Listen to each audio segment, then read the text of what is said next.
Ironi, sebuah kata yang seringkali terasa pahit di lidah. Terlebih, jika ironi itu bersarang di balik asap tebal sebuah industri yang begitu perkasa, begitu legendaris. Asap yang telah menjadi saksi bisu jutaan kisah, dari meja warung kopi hingga ruang-ruang rapat tertinggi. Namun, di balik kepulan asap kretek yang harum, tersimpan sebuah tragedi yang nyaris tak terbayangkan. Ini bukan sekadar berita, ini adalah kisah tentang ribuan nyawa yang terlempar ke dalam ketidakpastian. Kisah tentang keringat, air mata, dan harapan yang hancur berkeping-keping. Ini adalah kisah duka di balik kemasan rokok yang kita kenal sebagai simbol kejayaan. Ini adalah tragedi buruh gudang garam. Ketika tangis ribuan jiwa berpadu, sebuah video singkat, durasi hanya beberapa detik.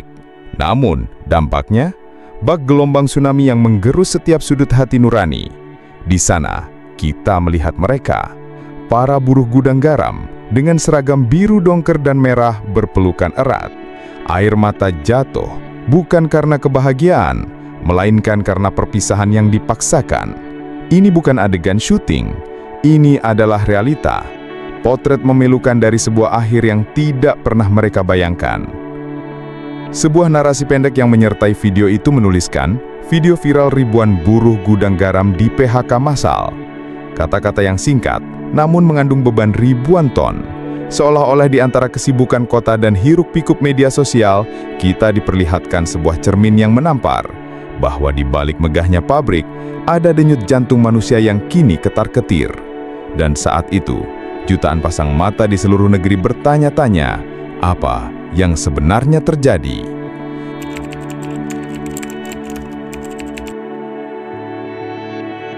Dari gubuk sederhana menjadi menara kejayaan. Untuk memahami tragedi ini, kita harus kembali ke awal. Jauh sebelum isu PHK ini mencuat, Gudang Garam adalah sebuah epos. Sebuah dongeng nyata tentang seorang visioner bernama Surya Wonowidojo. Di sebuah gubuk sederhana di Kediri, Jawa Timur, dengan hanya 50 orang pekerja, ia memulai segalanya. Dari tangan-tangan terampil yang menggulung tembakau, lahirlah sebuah nama yang kelak akan menjadi legenda. Gudang Garam. Di era 60-an, perusahaan ini tumbuh pesat. Produk-produknya seperti Surya dan Gudang Garam Internasional menjadi rokok favorit jutaan rakyat. Dari desa ke kota, dari nelayan di pesisir hingga petani di pedalaman, kepulan asap kretek Gudang Garam menjadi teman setia. Tahun 1979, inovasi datang. Mesin-mesin canggih didatangkan, melipat gandakan produksi dan memperkokoh posisinya sebagai raja kretek. Di puncaknya, Gudang Garam menguasai lebih dari 38% pangsa pasar nasional, sebuah dominasi yang hampir mutlak. Dengan puluhan ribu pekerja dan setoran cukai triliunan rupiah, ia bukan lagi sekadar pabrik, melainkan simbol ekonomi nasional.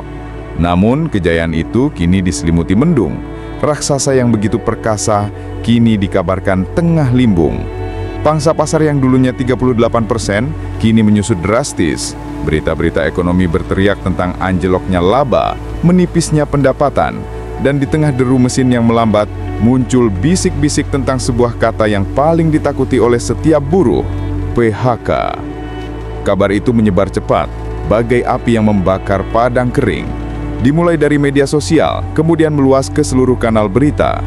Detikcom melaporkan, Kompas, TV One, dan Sindo News semua serentak memberitakan hal yang sama. Ribuan buruh Gudang Garam terancam PHK massal. Ini bukan sembarang isu. Para buruh yang selama ini mengandalkan penghidupan dari pabrik itu merasakan getaran ketidakpastian. Mereka adalah pahlawan tanpa tanda jasa, tulang punggung yang menggerakkan roda ekonomi perusahaan.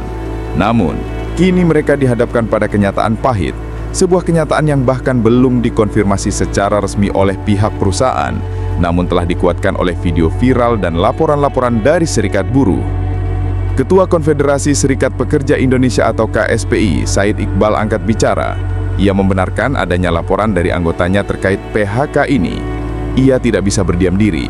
Teriakan buruh yang menangis di video itu baginya adalah isyarat bahwa ada sesuatu yang tidak beres, bahwa kondisi ekonomi Indonesia sedang tidak baik-baik saja. Kabar ini menyulut kemarahan publik. Di media sosial, gelombang kemarahan tak berbendung. Warganet membanjiri kolom komentar. Ternyata yang jaya cuma perusahaannya, buruhnya jadi korban. Tulis salah satu akun. Ini sinyal bahaya untuk ekonomi kita, timpal yang lain. Reaksi ini tidak hanya datang dari warganet. Serikat buruh pun tak tinggal diam. KSPI mendesak pemerintah untuk bertindak, bukan hanya memberikan janji manis seperti yang terjadi pada kasus PHK Sritek sebelumnya.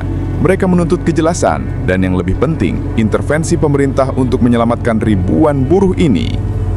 Ini bukan hanya tentang gudang garam, ini tentang ekosistem yang jauh lebih besar. Dari petani tembakau di pelosok, pemasok bahan baku, supir yang mengantarkan logistik, hingga pedagang kecil di warung-warung, semua terhubung. PHK massal di satu perusahaan raksasa adalah ancaman bagi ratusan ribu jiwa yang menggantungkan hidupnya pada rantai pasok ini. Said Iqbal menegaskan, jika gudang garam saja terkena dampak, maka bayangkan apa yang akan terjadi pada perusahaan lain dan seluruh rantai pasoknya. Ketegangan semakin memuncak. Di satu sisi, ada suara buruh yang berteriak. Di sisi lain, ada perusahaan yang bungkam. Dan di tengah-tengahnya, ada pemerintah yang didesak untuk bertindak. Mengapa ini bisa terjadi? Jawabannya kompleks.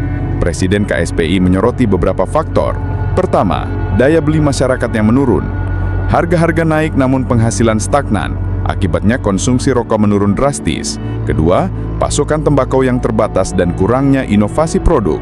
Gudang garam, sebagai raksasa, dituduh lambat beradaptasi dengan tren pasar. Namun ada satu faktor yang paling sering disoroti, yaitu kebijakan cukai yang memberatkan. Setiap tahun, pemerintah menaikkan cukai rokok. Tujuannya baik untuk mengendalikan konsumsi dan menjaga kesehatan masyarakat.